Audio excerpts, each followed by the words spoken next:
अस्सलाम वालेकुम and welcome to अलीज़ई vlogs. दोस्तों, इंतहाई अफसोसनाक खबर के साथ आपके सामने हाजिर हूँ। इमरान खान साहब को सज़ा देने का फैसला किया इस निज़ाम ने। आपको क्या लगता है, इलेक्शन लेट करवाना चाह रहे हैं, कोई हंगामा करके पीटीआई को ख़त्म करना चाह रहे हैं? हो सकता है आप ठीक सोच रहे हो, लेकिन मेरी सोच भी ज़रा मुलाहिज़ा फरमाइए। हो सकता है आप इत्तेफाक करें। इमरान खान साहब के ऊपर गोलियां चलाई गई थी जान से मारने के लिए। इमरान खान साहब को जुडिशल कम्प्लेक्स के अंदर कत्ल करने की साजिश की गई थी जान से मारने के लिए।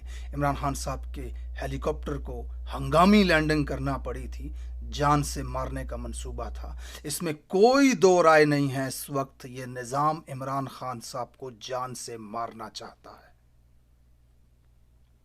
इनकी ज़िंदगी के सर्वाइवल के लिए बहुत ज़रूरी है इमरान खान का रास्ते से हटना। ये निज़ाम मज़ीद चल ही नहीं सकता जब तक इमरान खान इस मुल्क के अंदर मौजूद है। तो ये समझ कर चलिए कि ये इमरान खान का साया इस कौम के सर से हटाना चाहते हैं। दूसरी बहुत अहम बात, आपकी 70 साल तारीख आपके सामने रखी हुई है।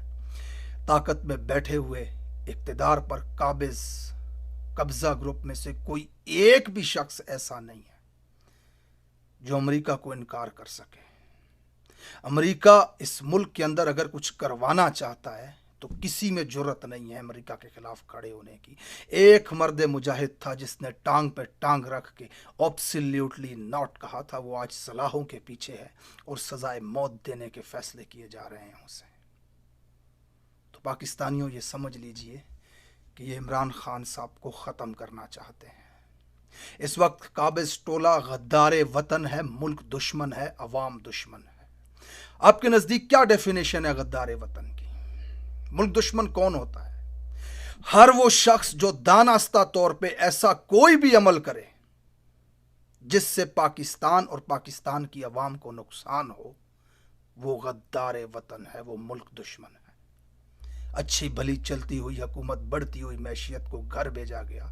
12 अरब रुपए लेकर के सिर्फ अपनी एक बीवी और 2 बच्चों के मुस्तकबिल संवारने के चक्कर में 24 करोड़ पाकिस्तानियों का मुस्तकबिल दांव पे लगा दिया गया। ये कौन सी वतन के साथ वफा थी? सिंध हाउस में मंडियां लगा करके आइन और कॉन्स्टिट्यूशन की धज्जियां उड़ाई गई और गैर कानूनी हुकूमत बनाई गई इस मुल्क के अंदर। ये कौन सी मुहब्बे वतनी थी? कौन सा फायदा हुआ पाकिस्तानी कौम को इससे? 185 रुपए से डॉलर को 300 रुपए पर लेकर के चले गए, सिर्फ अपने केसेस माफ करवाने के लिए पाकिस्तान के मुस्तकबिल के साथ ये खेल गए। तो आपके ख्याल में ये कौन सी मुहब्बे वतनी थी? कौन सा फायदा हुआ इसमें पाकिस्तान और पाकिस्तान की कौम का? आज 4 लाख ब्यूरोक्रेट्स आपके मुल्क के अंदर मौजूद हैं। जहां हुक्म आता है पीटीआई वालों को मारो, शेल मारते हैं, डंडे मारते हैं, गिरफ्तार करते हैं, बहनों बेटियों के गिरबान जाकर के चीरते हैं। कौन सी पाकिस्तानी कौम का मुस्तकबिल संवर रहा है इससे? कौन से पाकिस्तान को फायदा हो रहा है? ये एक अंडर सेक्रेटरी स्टेट के साथ तस्वीरें आपकी हमें नजर आती हैं। कौन सा पाकिस्तान को फायदा होता है इनसे? 27 घंटों की अदालती कार्रवाइयां सुनने के बाद मुल्क की सबसे बड़ी जमहूरी पार्टी, 80% अवाम की नुमाइंदा पार्टी, उससे बल्ला छीनकर, उससे इंतखाबी निशान छीनकर कौन सा मुल्क और कौम का फायदा किया गया है?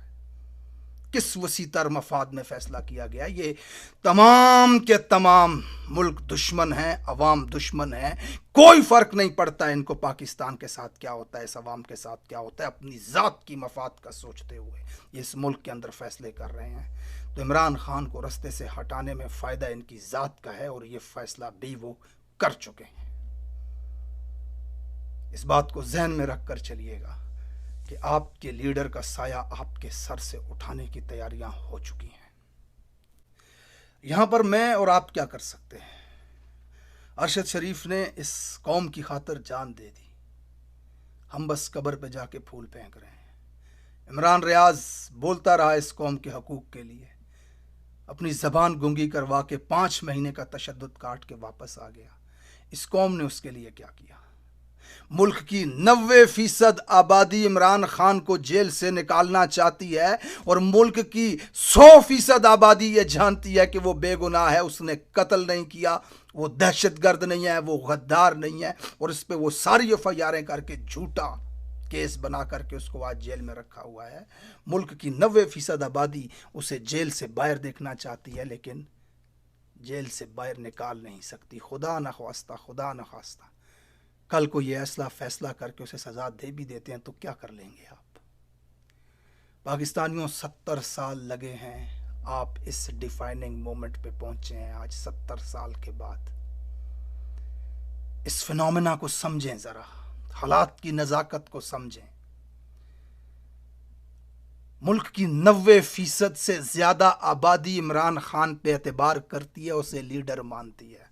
वो इस मुल्क के निज़ाम को बदल सकता है, इस माफिया के भंवर से इस मुल्क को निकाल सकता है। मैं नहीं निकाल सकता।